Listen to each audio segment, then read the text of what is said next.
हाँ, गांव में हूँ, मतलब रावगढ़ के पास जो गांव है ना मेरा, वहाँ पे हूँ अभी। मांगी जी। लाल जी, आपको हम इतनी सारी पोस्ट भेजते हैं, उसे आप सुन रहे हैं, देख रहे हैं? हाँ, देख भी रहे हैं, सुन भी रहे हैं, केवल वो उसमें सम्मिलित नहीं हो पा रहे थे। थोड़ा मैं भोपाल आके अब सम्मिलित होऊंगा आपके साथ पोस्टों में। जी। बराबर। मैं उसमें अच्छा का। मैं उसमें एक चीज ये चाह रहा हूँ जी। कि मैं लिंक भेजता हूँ तो आप उसमें जुड़िए, जी। जी। उससे जो है ऐप में जुड़िए। हाँ, ऐप में जुड़ जाता हूँ जी। Number one. दूसरी बात जी। है हम्म। कि देखो, हमें पिछले 75 सालों से सभी राजनेताओं ने मूर्ख बनाया है। जी। देखो, आप रावगढ़ एरिया के रहने वाले हैं। अभी जी। एक वीडियो मैं देख रहा था माननीय दिग्विजय सिंह जी का, जो हाँ। कह रहे हैं कि गाय तो जो है मूत्र में गोबर में लौटती है, वो हम्म। हमारी माता कैसे हो सकती है। पता नहीं ये क्या क्या डालते हैं। हाँ, मूर्ख दूसरा जैसा। उन्होंने कहा कि गाय के मांस खाने में कोई नुकसान नहीं है। हम्म। बटाला जो केस हुआ था, जिसमें जी। इन्होंने इंस्पेक्टर शर्मा मारा गया था, इन्होंने उसको भी फर्जी बताने हम्म। की कोशिश की थी। जी। जी। मतलब हमारे सभी राजनेता दुष्टता की पराकाष्ठा पर पहुंचे हुए हैं, और जी। इनमें कोई शर्म और लज्जा नहीं रह गई है। जी। देखिए मांगीलाल जी, मैं आपसे ये कहना चाहता हूं कि आपको जरूर आइडिया होगा कि जब हम स्वतंत्र हो रहे थे, उस समय जी। अंग्रेज बेहद ही डरे हुए थे। ये जानकारी आपको है क्या? हाँ, इतिहास में पढ़ा और समझ भी आता है। नहीं नहीं, जी। इतिहास में वो पढ़ा ही नहीं मैं है। उस समय पैदा नहीं हुआ था, लेकिन नहीं सुना और सब समझा कि वो लोग जब ही तो छोड़ के गए आपके भारत को, जब वो नहीं नहीं परेशान थे। नहीं नहीं नहीं, ये तो जी। मूर्खतापूर्ण ढंग से बताया गया ना, कि ना जी। खड़क जी। ना ढाल और नहीं साबरमती नहीं, के वो संत खड़क तुमने की कर डाल से दिया। कुछ नहीं, डाल वाल से कुछ नहीं हुआ। वो तो अपने अपनी खुद की परेशानियों कारण, जो उनके अपने क्षेत्र में जो विद्रोह हो रहा था, परेशानी आ रही थी उनके यहाँ, उसकी वजह से वो छोड़ के गए। तुम्हारी खड़क वड़क से उन्हें कोई मतलब नहीं था, डाल से।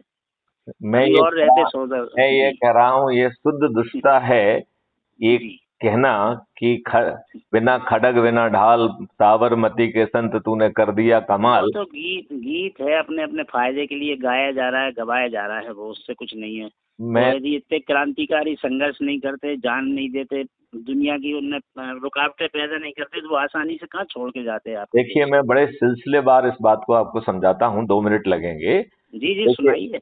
देखिए, मैं आपको सबसे बड़ी बात ये बताऊं कि जी। जब आजाद हिंद फौज का लाल किले में ट्रायल चल रहा था, तो जी। पूरे देश में बगावती तेवर थे। यदि कोई व्यक्ति ठंडा था तो वो कांग्रेस थी।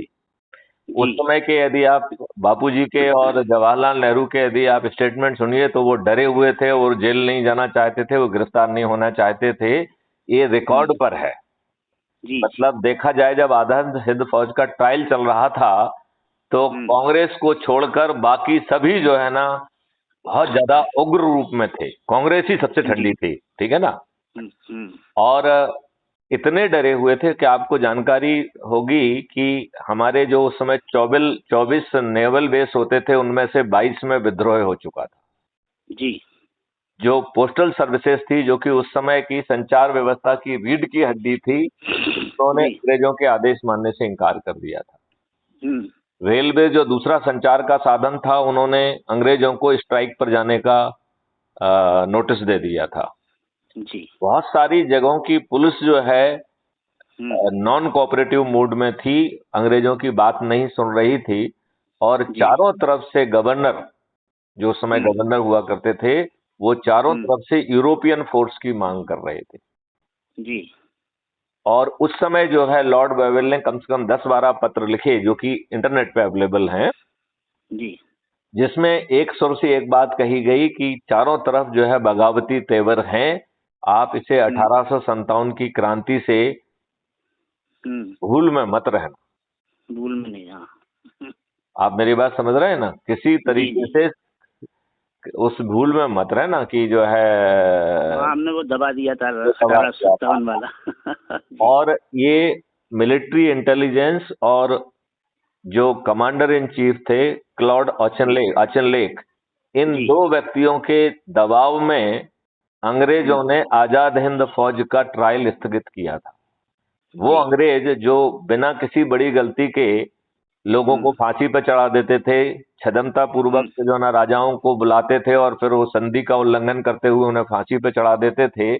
वो दुष्ट अंग्रेज ने जो है वो इन बगावती तेवर के सामने सरेंडर किया और आजाद हिंद फौज का ट्रायल को स्थगित कर दिया। जी। उनके दिमाग में कितना डर घुसा होगा, ये इस बात से स्पष्ट होता है कि क्लॉड ऑचनलेक ने एक एग्जिट प्लान बनाया कि जो परिस्थितियां बन रही हैं उसमें कभी भी अंग्रेजों को भारत छोड़ के भागने की स्थिति निर्मित हो सकती है। तो उन विषम परिस्थितियों में सभी अंग्रेजों को तो लेके भागना मुश्किल होगा। तो चंद मुट्ठी भर वो अंग्रेज कौन होंगे जिनको हम जो है एग्जिट प्लान के तहत बचा के कैसे ले जाएंगे, ऐसा ये प्लान बनाया और इस प्लान को उन्होंने उस समय के वाइसरॉय लॉर्ड बॉवेल को सबमिट किया और लॉर्ड बॉवेल ने उसे अप्रूव किया। ये इस बात को नहीं दर्शाता है कि अंग्रेज कितने डरे हुए थे। जी। देखिए, एक और बात से मैं आपके अंग्रेजों के डर को दिखाता हूं। यदि आप इनके जो है ना उसको अध्ययन करें तो इन्होंने पहले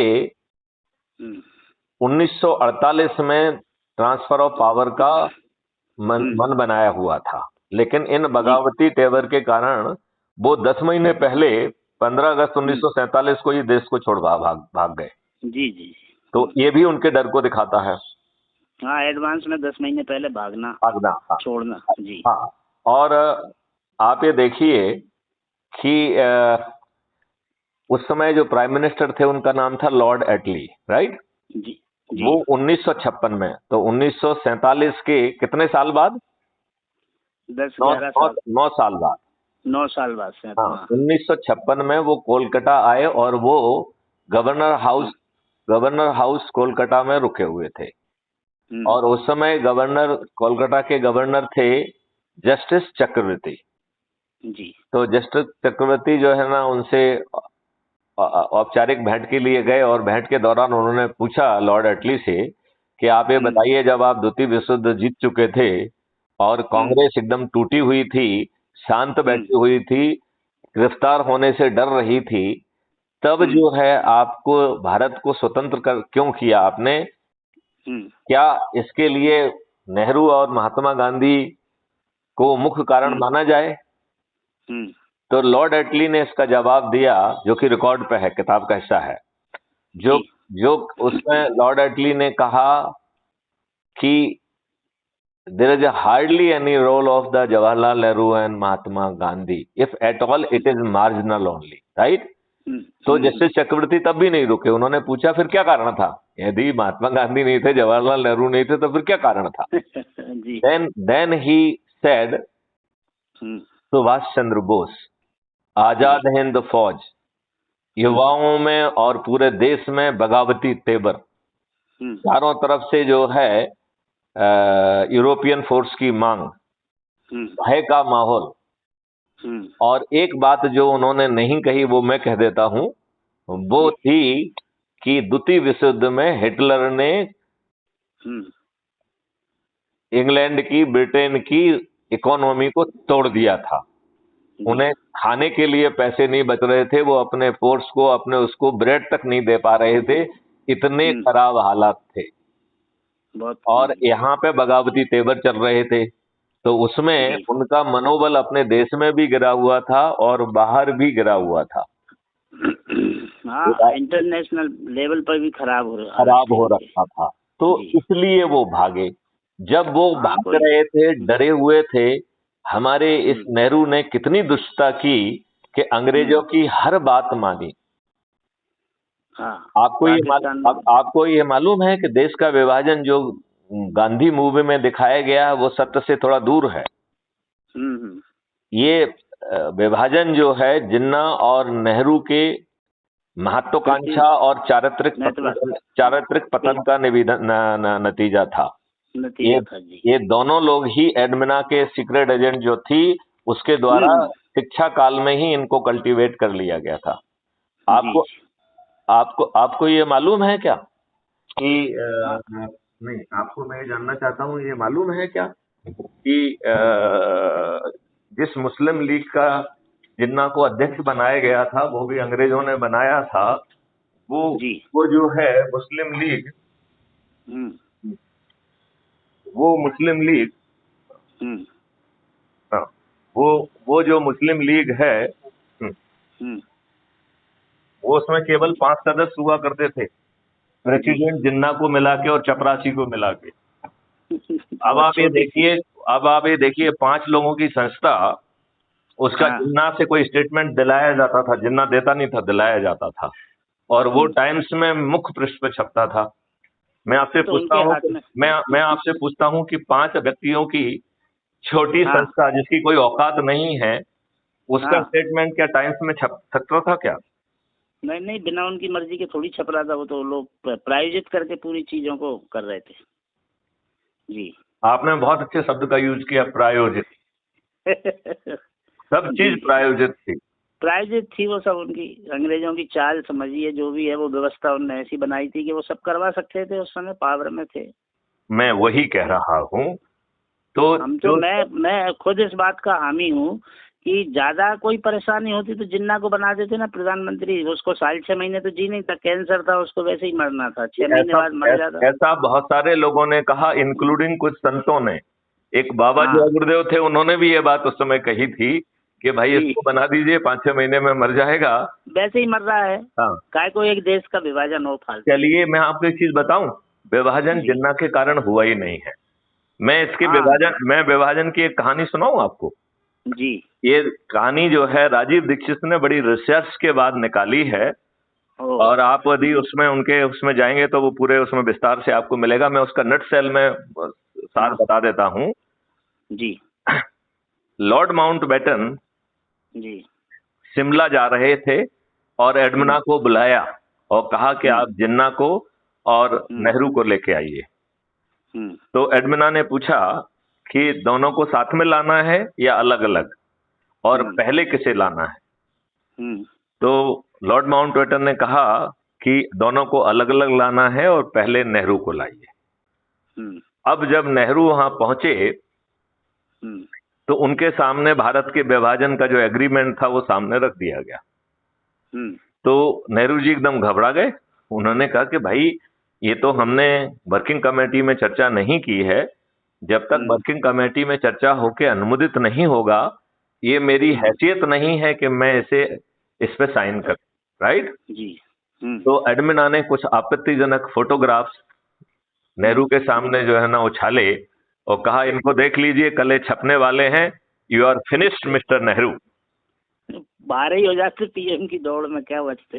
अच्छा सुनिए, तो वो जो है, उन फोटो को देखते ही ब्लैकमेलिंग पूरा। नेहरू जी के हाथ पैर फूल गए। उन्होंने बिना कोई बातचीत किए उस पर हस्ताक्षर कर दिए। उन्होंने कहा कि अब कुछ होना ही नहीं है, आगे बचे ही क्या है। तो फिर ये फिल्म में क्यों दिखाया गया कि जिन्ना हाँ अड़ गया, फिर ये हो गया, फिर वो हो गया, राइट। वो तो सब तो सब दिखाने वाली वो चीज है। एक बनावटी कहानी है। बनावटी फिल्म तो बनावटी कहानी मानता हूँ मैं, फिल्म को कभी सत्य मैंने माने नहीं आज तक। नहीं, कोई कोई वो नहीं रहता सवाल ज्यादा सवाल अकेला उसका नहीं है। सवाल इसका ये बनाने है, वाले के ऊपर। जी नहीं, सवाल ये है कि हमने ये थोपने की कोशिश क्यों की कि जिन्ना अड़ गया था।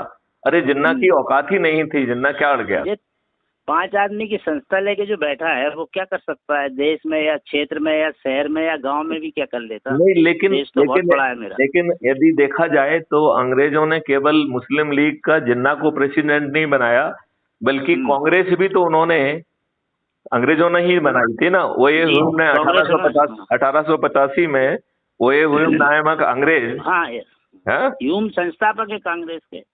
तो मैं वही कह रहा हूं कि अंग्रेजों ने अपनी कांग्रेस, सुविधा फायदे के लिए बनाई थी उन्होंने। करेक्ट, क्या बनाया आपके था। लिए थोड़ी बनाई थी, आपकी आपको आपको राज्य, आप पे राज्य करवाने थोड़ी बनाई थी उन्होंने, कहा आप पे राज्य करेंगे ये लोग, वो तो नहीं, अपनी सुविधा उन्होंने के लिए थी। उन्होंने इसलिए बनाई थी जिससे कि ये आम आदमियों के बीच में एक सेतु का काम करें। और, जुड़ाव और बना रहे हम आदमी। हाँ, और उनका जो है, सेतु। उनका दबाव, उनका यूज करते हुए दबाव डाला जाए। तो ये शराब पीने वाले अंग्रेज बोलने वालों की जो है ना फौज हुआ करती थी। ये अयाशी का और एक क्लब हुआ करता, दारू पीने क्लब वाले अंग्रेज बोलने वालों का क्लब था ये। जैसे अभी भी क्लब है ना। हाँ, आप ठीक कह रहे हो, आप ठीक कह रहे आज हो। भी तो क्लब है ना, बहुत सारे दारू पीने वाले अय्याशी करने वालों के क्लब तो, है, वैसे ही वो तो भी एक क्लब था मैं उनका। अंग्रेजी संस्कृति। वही कह रहा हूँ कि अंग्रेज बहुत दूर की सोचा करते थे। नहीं, उनकी उनका प्लानिंग बहुत तगड़ी होती थी। मैं वही कह रहा हूँ, मैं जो आप कह रहे हो आप उसे प्लानिंग भी कह सकते हो और मैं उसे कुछ भी, षड्यंत्र तो है ही।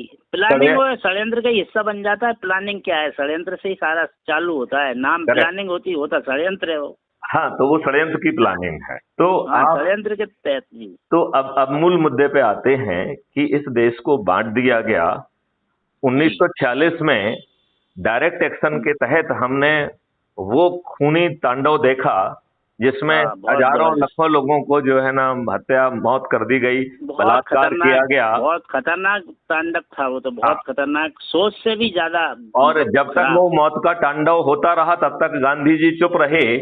जब कुछ हिंदुओं ने जो है ना उल्टा तांडव को उल्टा कर दिया तो नेहरू जी तो गांधी जी दौड़ के वहां पहुंचे, अनशन कर दिया। हाँ, रुकवाने के लिए। हाँ, तो मैं यही कह रहा हूँ, परेशान हो गए तो क्या करेंगे। ये विचार का जरूरत है कि क्या ये भी अंग्रेजों की चाल का ही हिस्सा था। क्या हम सब लोग अंग्रेजों की चाल के और अंग्रेजों के पात्र थे, अंग्रेजों की कठपुतलियां थे। इस पे विचारण करना बहुत जरूरी है। बिल्कुल। चलिए अपन अब मूल उद्देश्य पे उतरते हैं। तो अंग्रेजों ने जो भी नियम कानून भारत में बनाए थे, मैं मांगीलाल जी आपसे पूछता हूँ, आपके चिंतन के हिसाब से वो किस लिए बनाए थे? अपनी सुविधा, अपनी व्यवस्था के लिए, अपना सरकार चलाने या कंट्रोल करने, अपने लिए थोड़ी बनाए थे कोई भी नियम या कानून। सारे कायदे जो पुराने हैं वो इसी टाइप के बनाए हुए हैं लगभग, जिनमें आज औचित्य विहीन हो गए। वो अपने लिए तो कोई मतलब के नहीं रहे, लेकिन अपन उसी को लिए जा रहे हैं, आज भी पढ़े जा रहे हैं, यूज किए जा रहे हैं। आपने सरल शब्दों में कहा है, हम उसको महासरल शब्दों में कहते हैं कि जो है प्रथम स्वतंत्रता संग्राम जैसी क्रांति जिसके कारण ईस्ट इंडिया की कंपनी का राज्य खत्म हुआ और क्राउन को राज ट्रांसफर हुआ। अंग्रेजों का चिंतन ये था कि ऐसी क्रांति दोबारा भारत में ना हो पाए और भारत में जो है अंग्रेजों का अखंड सम्राट असीमित समय तक चलता रहे। इस बात को ध्यान में रखते हुए उन्होंने सब नियम कानून बनाए थे। और उसी में एक शब्द और जोड़ूंगा मैं बीच में, लॉर्ड मैकाले, जिसने शिक्षा पद्धति को लागू किया था भारतीयों पे, अपनी शिक्षा पद्धति को तोड़ दिया था, जो आपके जो गुरुकुल प्रथा थी। ये उसने जो है 1857 के पहले ही कर दिया था, ठीक है ना। मतलब लॉर्ड मैकाले उसी का हिस्सा था ना अंग्रेजों का, कि हाँ, वो इनकी शिक्षा पद्धति को, संस्कृति को तोड़ के नष्ट भ्रष्ट कर दो ताकि ये किसी काम के नहीं रहे। अंग्रेजियत पे जहाँ, दूसरा मतलब ये अपनी विश्वविद्यालय जो व्यवस्था थी, आदर्श व्यवस्था थी, अभी इस बिंदु पे थोड़ा सा देर से आते हैं। पहले अपन, तो बाद की बात, पहले अपन मूल बिंदु पे आते हैं। हाँ, मूल बिंदु ये था कि जिन्होंने जो अंग्रेजों ने जो नियम कानून बनाए थे, उनका मूल उद्देश्य था भारतीयों को उत्पीड़ित करना, अपमानित करना, हीन भावना पैदा करना और उनमें जो है वो पैदा करना, प्रक्रिया में फंसा के हीन भावना बनाते। तो हीन भावना से तो ग्रसित करना ही था, लेकिन उनको प्रक्रिया में फंसा के तोड़ देना था। उनका उनका साहस खत्म करना था। तो आप ये बताइए, यदि मांगीलाल जी, यदि भारत के सौभाग्य से यदि आप प्रथम प्रधानमंत्री होते तो क्या अपने भारतीयों पे, अपने प्यारे देशवासियों पे अंग्रेजों के यही गुलामों के नियम जो भारतीयों को प्रताड़ित करने के लिए, उत्पीड़ित करने के लिए, अपमानित करने के लिए बनाए गए थे, क्या उन्हीं को अपने देशवासियों पे थोपता या इससे और बेहतर और अच्छा नियम बनाए जा सकते थे? उसको तो समाप्त ही कर देना चाहिए था तत्काल आते कि भाई आपने बनाए थे, आपका राज्य ही खत्म हो गया, आपका सब शासन खत्म, आपके नियम सारे ड्रॉप, आज से समाप्त किए जाते हैं। नए नियम हम आयोग बना के या जो भी था बुद्धिजीवियों को मिला के बात करके बनाएंगे, संशोधित करके नए बना सकते थे, अच्छे नियम भी तो बन सकते। ये मांगीलाल जी आप होते तो ऐसा करते, लेकिन जिस व्यक्ति ने पूर्वक समझौते के तहत तो लोगों को धोखे में रख के जो सत्ता का हस्तांतरण अपने लाभ के लिए कराया, उसकी सोच और चिंतन का विषय नहीं था। हाँ जी, बात समझ रहे ना। वो उसके सोच और चिंतन का विषय ही नहीं था, राइट। यही कारण है कि सब चीजें जो है वही थोप दी गई। और आपको मालूम है, आपने शायद अभी पढ़ा होगा, बहुत वायरल हो रहा है लंदन डिक्लेरेशन। तो ये व्यक्ति 1949 में लंदन में गया और इसने एक लंदन डिक्लेरेशन साइन किया, जिसका जो यदि समरी कहें तो ये है कि हम जो है क्राउन की मातहती स्वीकार करते हैं। मैं ये कहता हूं कि क्या हमारे देश के प्रधानमंत्री को ये शक्ति है कि वो किसी दूसरे देश की मातहती स्वीकार कर ले? बिल्कुल नहीं है। दूसरे और जब तक हमारे वो भी बिना किसी कैबिनेट में चर्चा किए, बिना कहीं चर्चा किए, बिना पार्लियामेंट में चर्चा किए, क्या इस तरीके का दुष्टतापूर्ण निर्णय लेने के लिए हमारे देश के प्रधानमंत्री क्या सक्षम है? सवाल ही नहीं है, सक्षम हो ही नहीं। अकेला प्रधानमंत्री कहाँ सक्षम है? जब संसद है, पहले तो मंत्रिमंडल में तय होता है, फिर संसद में तय होता है सब। तो ये मंत्रिमंडल में चर्चा करना, तय करना तो जवाहरलाल नेहरू के स्वभाव का हिस्सा ही नहीं था। पक्के वो थे। हाँ हिस्सा नहीं था, सही बात है। उसी पश्चिम में तो कई बार इंदिरा जी भी चलती थी ना। हाँ कंट्रोल उनका भी नियंत्रण वैसे ही होता था जैसे नेहरू जी का देखा था उन्होंने। उनका कौन सा कम रहता था? इमरजेंसी और वो सब अपन ने भोगा तो है, इमरजेंसी को देखा है। मैं तो मीसाबंदी बनाने का मेरा तो ऑर्डर हो गया था। जी जी जी जी, मेरा ऑर्डर हो गया था सर। वो पीएस मेहता कलेक्टर थे, उनने मेरा आदेश कर दिया था।